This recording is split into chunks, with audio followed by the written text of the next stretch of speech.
sambung balik.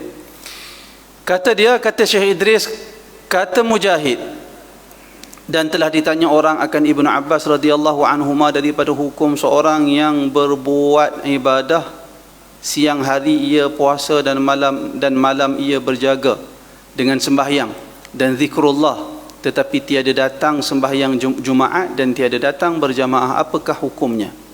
Orang tanya kepada Ibnu Abbas. Siapa dia Ibnu Abbas? Sahabat Rasulullah, Abdullah Ibnu Abbas. Orang tanya kepada Abdullah Ibnu Abbas, orang alim di kalangan sahabat. Orang alim di kalangan sahabat, Nabi pernah mendoakan supaya dia jadi orang yang faham agama dan alim ilmu tafsir.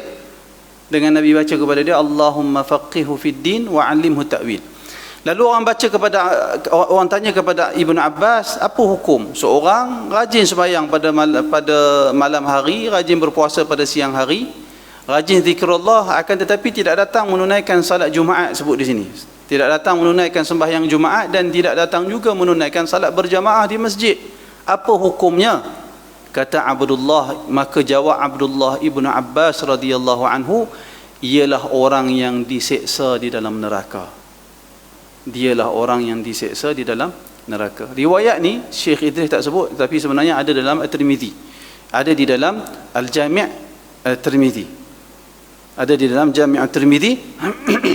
Di mana disebut di dalam Jami' At-Tirmizi, dikatakan su'ila Ibnu Abbasin an rajulin yaqumul laila wa yasumun nahara walakinahu la yashhadu al-jumu'ah wal jama'ah faqal. Maksud tadi, faqal, lalu Ibnu Abbas berkata, huwa finnar, orang yang seperti itu rajin salat malam, rajin puasa pada siang hari, rajin zikrullah, tetapi tidak datang menunaikan salat Jumaat dan tidak datang menunaikan salat berjamaah, kata Ibnu Abbas, orang seperti itu di dalam neraka.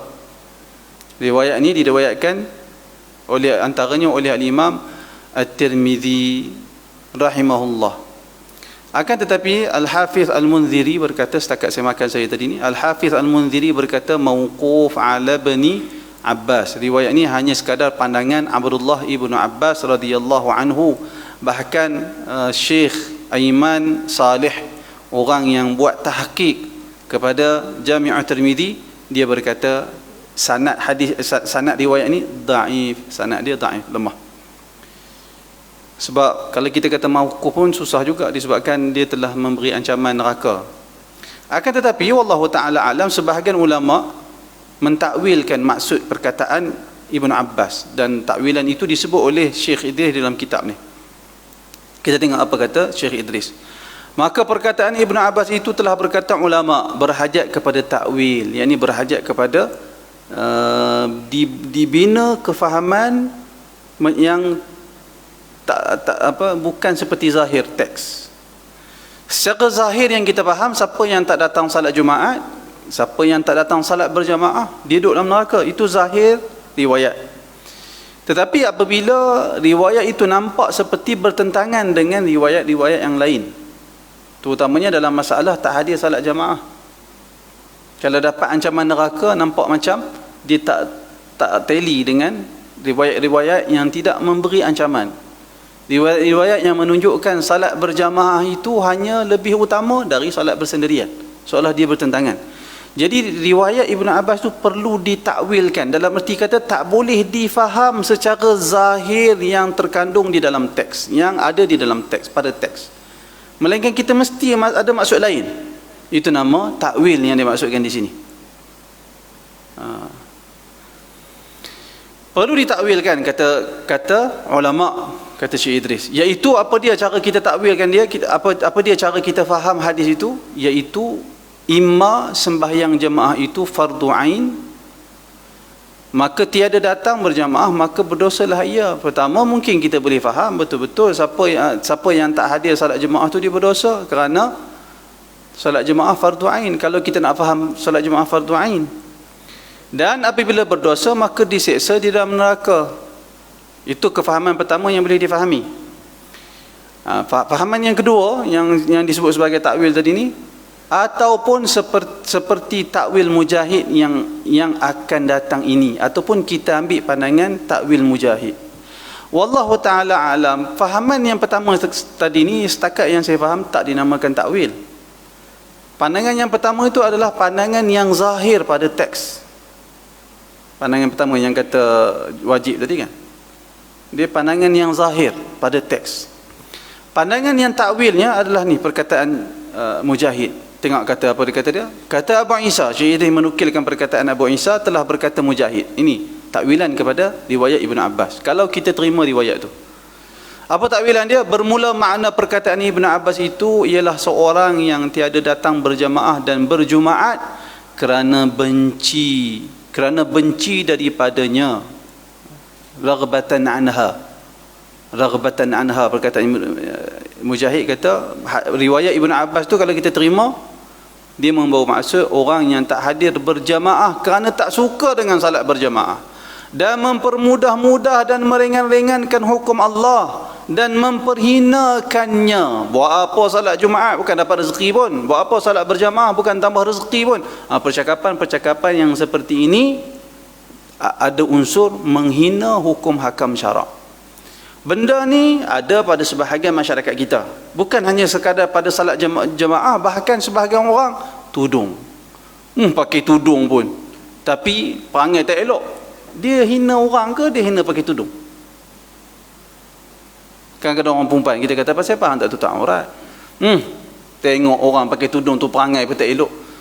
Kalau dia maksudkan pakai tudung tu tak memberi kesan apa-apa, dia ada unsur penghinaan kepada agama. Bahaya perkataan dia tu. Bahaya, bukan bahaya sikit-sikit, bahaya besar. Kalau dia beranggapan memakai tudung tak ada manfaat sama sekali, bahaya sangat-sangatlah. Boleh pergi kepada kekufuran, disebabkan ada unsur menghina syariat.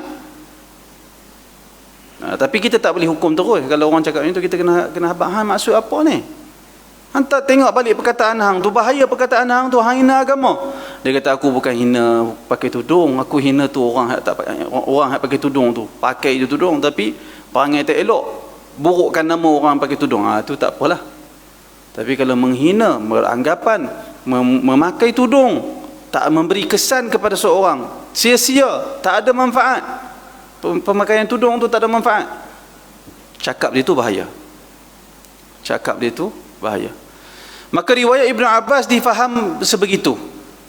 Ancaman neraka kepada orang yang tidak hadir salat berjamaah apabila orang itu benci kepada salat berjamaah, ataupun istighfafan bihaqqiha, kerana anggap ringan, anggap lekeh salat berjamaah ni, ataupun tahawunan biha, ataupun main-main dengan hukum syariat, maka perkara itu finnar. Memang orang seperti itu mendapat ancaman masuk ke dalam neraka. Maka berdosalah dia dan diseksa akan dia di dalam neraka. Pasti orang yang seperti itu berhak diseksa di dalam neraka jika dia mati dalam keadaan dia tidak bertaubat. Tetapi kalau dia bertaubat, kalau Allah Ta'ala terima taubat dia, mudah-mudahan diampunkan dosa dia. Begitulah dalam hukum hakam yang lainnya, sama saja. Sesiapa menghina mana-mana syariat Allah, maka dia mendapat ancaman neraka. Bila kita kata dapat ancaman neraka, bukan kita pastikan dia ahli neraka. Perbuatan dia tu menyebabkan dia layak masuk ke dalam neraka. Tapi dia ahli neraka ke bukan? Mana kita nak tahu? Betul tak tuan-tuan? Perbuatan mencuri, perbuatan ahli neraka ke bukan ahli neraka? Perbuatan ahli neraka. Tapi orang yang mencuri itu ahli neraka ke tak? Orang yang mencuri itu. Ahmad contoh kata. Contohlah. Kalau ada orang nama Ahmad jangan terasa pula. Ahmad mencuri sungguh barang. Dia ahli neraka ke tidak? Wallahu a'lam, tak tahu. Tadi ni ustaz kata siapa mencuri masuk neraka. Perbuatan mencuri itu melayakkan dia masuk ke dalam neraka. Tetapi kalau ada orang Ahmad mencuri, dia ahli neraka ke tidak? Belum tentu. Kerana barangkali dia bertaubat sebelum dia meninggal. Habis itu kalau dia tak sempat bertaubat, waktu dia mencuri itu, waktu dia meninggal itu memang dia dah mencuri. Hari ni meninggal, kemarin mencuri. Ataupun ada orang meninggal disebabkan aksiden sebab lari selepas mencuri. Ahli neraka ke bukan ahli neraka? Ahli neraka bukan ahli neraka. Dia mencuri barang, tengok orang kedai nampak silent bunyi apa semua. Silent apa? Bunyi alam tu kan. Alam bunyi apa semua. Dia lari. Mari kereta, langgak dia. Mati. Tadi ustaz kata mencuri itu ahli perbuatan ahli neraka. Ahmad ni yang mati sebab lari dari mencuri, ahli neraka ke tidak? Macam mana tuan-tuan? Ahli neraka ke tidak? Wallahu a'lam. Tak tahu. Sebab apa pula tak tahu? Tadi kata perbuatan ahli neraka.